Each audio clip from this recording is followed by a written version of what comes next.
In my life, there have been 3 suicides that have been personally meaningful to me.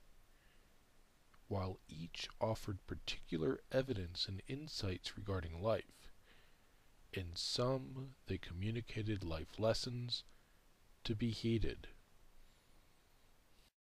First, when I was about 10, my close relative committed a suicide most heinous. In the moment and with the aid of reflection and hindsight, my first experience with another's death reflected poorly upon the philosophy of Christianity and religion in general. By her own confession, a belief in a false alternative supernatural dimension caused her to destroy actual life in actual reality because she held the erroneous premise of a better alternative reality on the other side of death.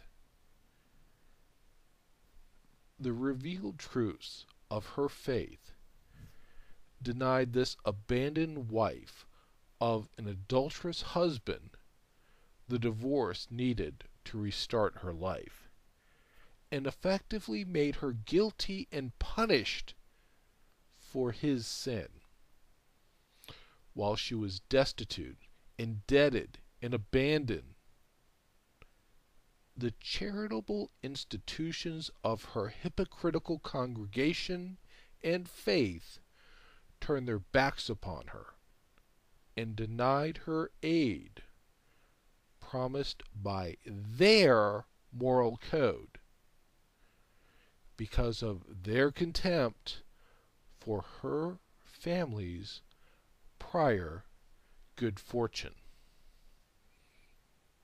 This case sensitized me to the plight of abandoned or otherwise abused wives and children who require legal protections of their individual rights, which did not exist then as they do today.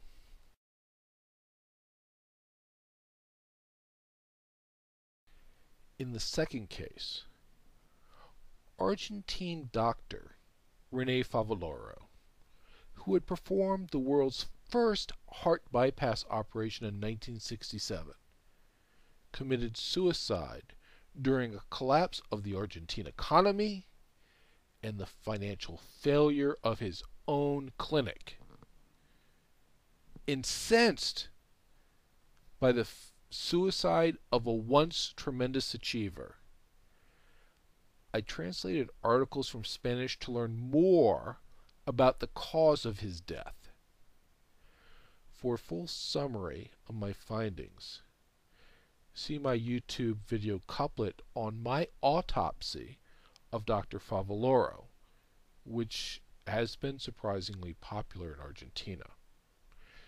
Cutting to the conclusion, I found that Favaloro was complicit in the economic collapse that led to his suicide, which was caused by his own altruism, literally otherism, or the moral doctrine of putting the welfare of strangers before that of yourself and those that you love.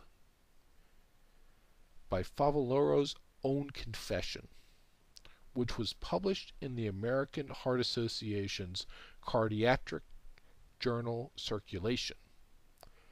It was his college that taught him the false altruistic ethical principles that led to his suicide and the economic collapse of his country.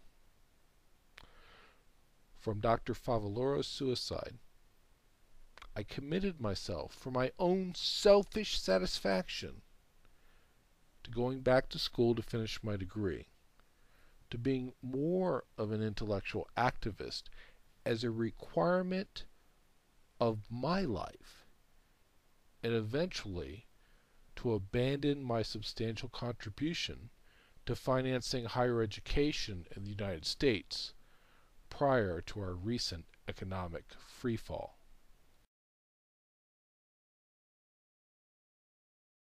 The third case, which was particularly jarring to me, was the suicide of historian Iris Chang. Perhaps you know her from her books The Threat of the Silkworm, The Rape of Nanking, and The Chinese in America. The abuse and death threats that she suffered from Japanese ultranationalists over her exposing Japan's World War II atrocities in China demonstrated that she was a woman of admirable courage and integrity. Frankly, if you have not read The Rape of Nanking, you cannot appreciate this woman's capacity for facing the brutal facts of reality, no matter how utterly horrific. But to suggest a small taste, I will point to her reporting the Japanese having organized in official competitions to determine which of their soldiers could chop off the most heads of defenseless Chinese civilians with a sword. Frankly, compared to the Japanese atrocities that she reported, the current crop of Muslim terrorists are pikers.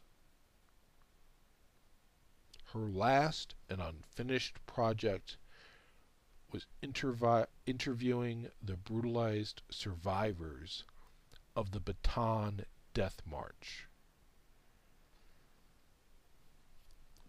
Reportedly, she suffered from serious mental health issues at the time of her suicide. However, my takeaway from her experience was the need to break away from a continuous focus on evil so as to appreciate the good in life. At that time of her death, I was already low from focusing on my study of incentive systems within terrorist organizations, the topic of my thesis for a more effective counterterrorism strategy, in dealing with what I euphemistically called a domestic terrorism situation. Recognizing the danger of focusing too much on evil, the weekend after her death, I went to the Corcoran Gallery to see Daniel Chester French's sculpture, Immortal Love, to get fuel for my soul. Art as a selective representation of reality and experiencing one's struggles successfully achieved before they have been actually realized in reality.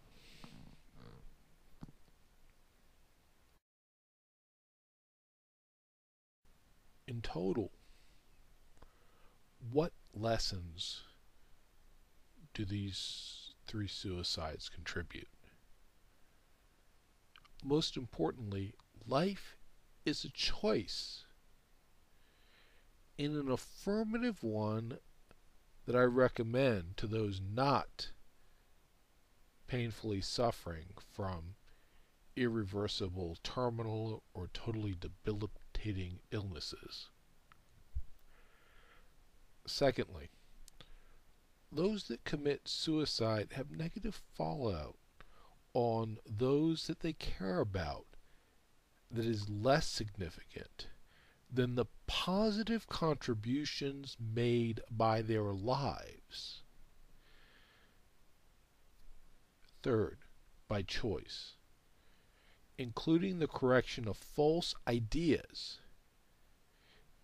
Individuals who see life as helpless can change their lives for the better over time without death. I choose life. If you are thinking about choosing your own death, please consider reevaluation for your own selfish sake, including your selfish consideration for those whom you love. You have resources, friends and family who want to help and who value you. This is the only life that you get. And in this country, even that which seems impossible in a dark moment may be resolved by your choice and conscious effort over time so that you can pursue your own purpose and achieve your values.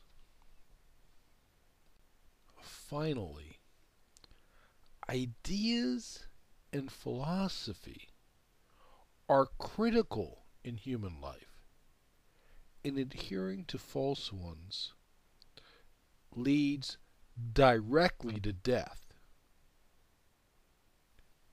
So be introspective and conscious of the ideas, philosophies that you have chosen to guide your life.